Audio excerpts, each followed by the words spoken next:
አይሾ ስፒድ ከኢትዮጵያ ውጭ ባደረጋቸው ቆይታዎቹ የዘረኝነት ጥቃትና የተለያዩ ያልተገቡ በደሎች እየደረሱበት ይገኛል። ለምሳሌ አልጄሪያ በነበረው ቆይታው የአልጄሪያ ሕዝብ ስፒድ ላይ የውሃ ሃይላንድ እየወረወሩ ንቀታቸውን ገልጸውለታል። በዚህም ኢትዮጵያውያን የተደሰቱ ሲሆን በተለይ ስፒድ ግብጽ የነበረው ስትሪም እይታ ከኢትዮጵያ ስላልበለጠ የኢትዮጵያ ሕዝብ ተደስቷል። ስፒድ ኢትዮጵያ የነበረው ቆይታው አፍሪካን ብቻ ሳይሆን ዓለምን ያስገረመ ሲሆን እንደነ ዲዲጂ ያሉም ታዋቂ ስትሪመሮች ወደ ኢትዮጵያ እንደሚመጡ አሳውቀዋል። በዚህ ቪዲዮም ስፒድ አልጄሪያ ለምን የዘረኝነት ጥቃት እንደደረሰበትና ግብጽ ላይ ያጋጠመውን ችግር እናያለን። እንዲሁም መጨረሻ ላይ ደግሞ ስፒድ ከዚህ የአፍሪካ ቱር ስንት ብር እንደሰራ ነግራችኋለሁ። ኢትዮጵያ ብቻ ባደረገው ስትሪም የሰራው ገንዘብ በጣም ያስገርማችኋል። ስለዚህ እስከ መጨረሻው ድረስ ተከታተሉ።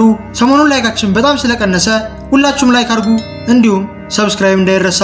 አይሾ ስፒድ የአፍሪካ ቱሩን ሀብሎ ሲጀምር አንጎላ ነበር የሄደው።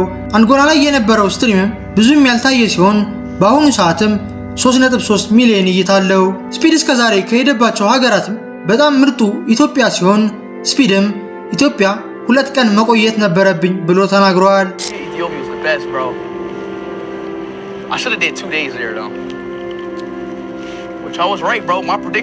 በመቀጠል ስፒድ ጉዞውን ወደ ሳውዝ አፍሪካ አረገና እዛው አዲስ ዓመትን አክብሮ ለ3 ቀናት ከቆየ በኋላ ወደ ሞዛምቢክ ሄደ። የሞዛምቢኩ ስትሪምም ከአፍሪካ ቱሩ ዝቅተኛ እይታ ያለው ሲሆን 2.1 ሚሊዮን ብቻ ቪው አስገኝቷል። ስፒድ እንደዚህ እያለ ኬንያ ይገባል። በጊዜውም ጥሩ አቀባበል ከኬንያ ሕዝብ ያገኘ ሲሆን ከኢትዮጵያ ቀጥሎም ኬንያ የነበረው ስትሪም በጣም ደስ የሚል ነበር። ይህ ኬንያ ስትሪምም በአሁኑ ሰዓት 9.9 ሚሊዮን እይታ አለው። ስፒድም በኬንያ ቆይታው በጣም የተደሰተ ሲሆን አዳዲስ ባህሎችንም ሞክሯል። ከዚህ በመቀጠልም ስፒድ በጉጉት ሲጠበቅበት ወደ ነበረችው ሀገር ኢትዮጵያ ገባ። ኢትዮጵያ እንደደረሰም በጥሩ ሙድ ሰዎች ጋር እየተነጋገረ ወደ ህዝቡ ቀረበ። እዚህ ጋርም ሁሉንም የኢትዮጵያ ህዝብ ያናደደ አንድ ነገር ተፈጠረ። መቼም የዚችን ባለሱቅ ነገር ያልሰማ ሰው አለ ብዬ አላስብም። ይቺ ባለሱቅ ስፒድ ገና ኢትዮጵያ ከመግባቱ ያገኘችው ሲሆን አንድ ባህላዊ ፎጣም አንስታ ታለብሰዋለች። በጊዜውም አብዛኛው ሰው በስጦታ መልክ ልትሰጠው መስሏቸው ሲደሰቱ፣ እሷ ግን ገንዘብ ጠየቀች። ገንዘቡም 5000 ነበር። ለአንድ ፎጣም 5000 ብር ይገባዋል። መልሱን ለእናንተ ትቼዋለሁ። ከዚህ ሴትዮ ሱቅ ሳንወጣም ብዙዎችን ፈገግ ያስባለ አንድ ነገር ተፈጥሮ ነበር። ስፒድ ፎጣውን ለብሶ ዋጋ እየተነገረው እያለ አንድ ሰው ከጀርባ መጥቶ ዕቃ ያነሳና ያልታየ መስሎት ይዞት ይወጣል። ነገር ግን ይህንን ስትመለከት የነበረችው ባለሱቅ አስቀምጥ ብላ ከዝርፊያ ድናለች።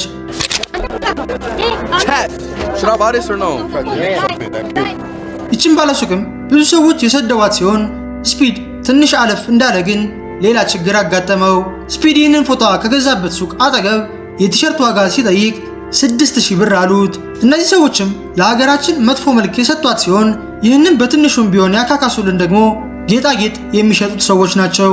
አይሾ ስፒድ ወደ አንድ ወርቅ ቤት ሄዶ ዋጋ እየተከራከረ ያለ አንዱ ሰው በነፃ ብራስሌት ያሰረለት ሲሆን ይችን ብራስሌትም በየሄደበት ሁሉ እየለበሳት ይገኛል።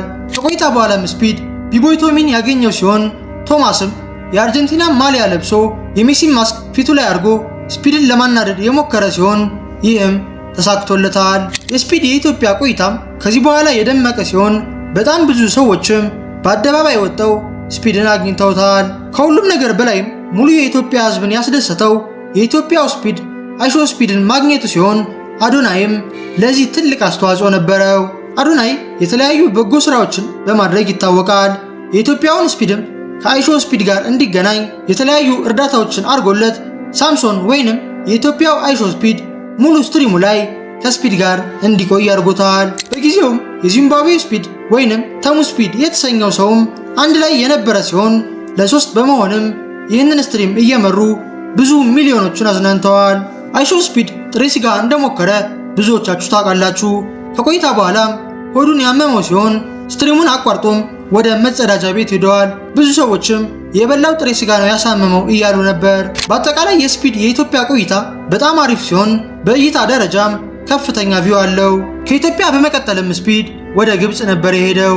ብዙ ኢትዮጵያውያንም የግብፁ ስትሪም ከኢትዮጵያ ይበልጣል ብለው የፈሩ ቢሆንም የስፒድ የግብጽ ቆይታ ግን በጣም የሚያስጠላ ሆነ።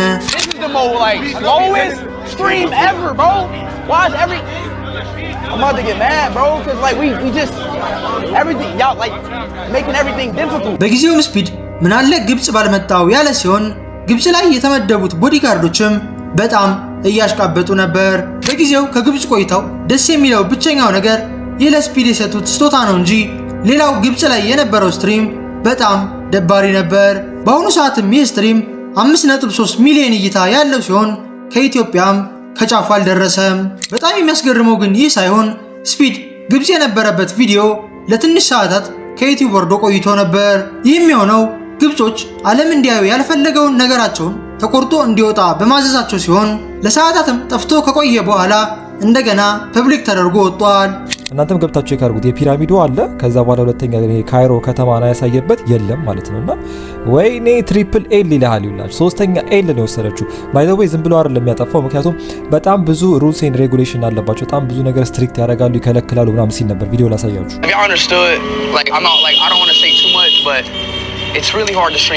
በመቀጠል ስፒድ ወደ ሳሃራ ዴዘርት ጉዞውን አረገ።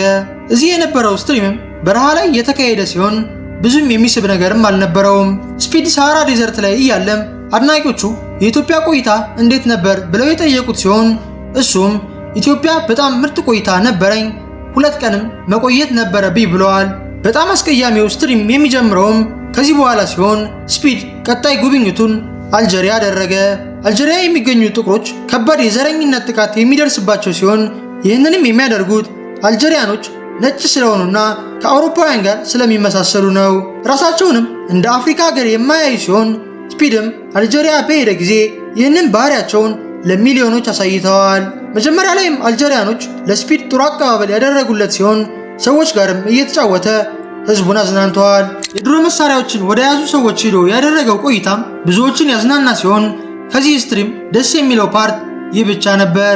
ይህ የአልጄሪያ ስትሪም የኢትዮጵያው ጋር በእይታ ሊፎካከር የሚችል ሲሆን በአሁኑ ሰዓትም 9.5 ሚሊዮን እይታ አለው። ወደ ዋናው ነገር ስንመጣም ስፒድ አልጄሪያ በነበረበት ቆይታው የዘረኝነት ጥቃት ደርሶበት ነበር። ይህ የሆነውም የሀገሪቱ ክለቦች ወደሚጫወቱበት ስታዲየም ሄዶ እያለ ሲሆን ምንም ነገር ያልጠበቀው ስፒድም ወደ ደጋፊዎቹ እየቀረበ እያለ ሃይላንድ እየወረወሩ አባረሩት።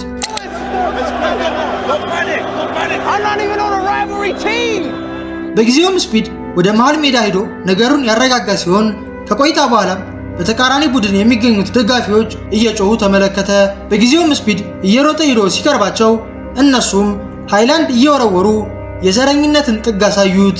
አልጄሪያኖችም የሀገራቸውን ምስል በራሳቸው እጅ ያበላሹ ሲሆን ዓለምም አልጄሪያን የዘረኞች ሀገር እያሏት ይገኛሉ።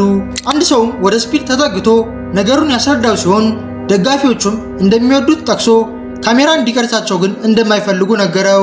ይህ ግን እንደ ምክንያት የማይታይ ሲሆን ካሜራ በየቦታው እያለም ለምን ስፒድን ብቻ አባረሩት እያሉም ብዙዎች ጠይቀዋል።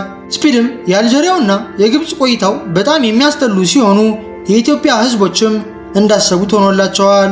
ከሁሉ በላይ የሚገርመው ደግሞ ስፒድ ባደረጋቸው ስትሪሞች በሙሉ ኢትዮጵያውያን ኮሜንት ላይ መኖራቸው ሲሆን የሄደባቸውን ሀገራቶችም ሲያናንቁ ነበር።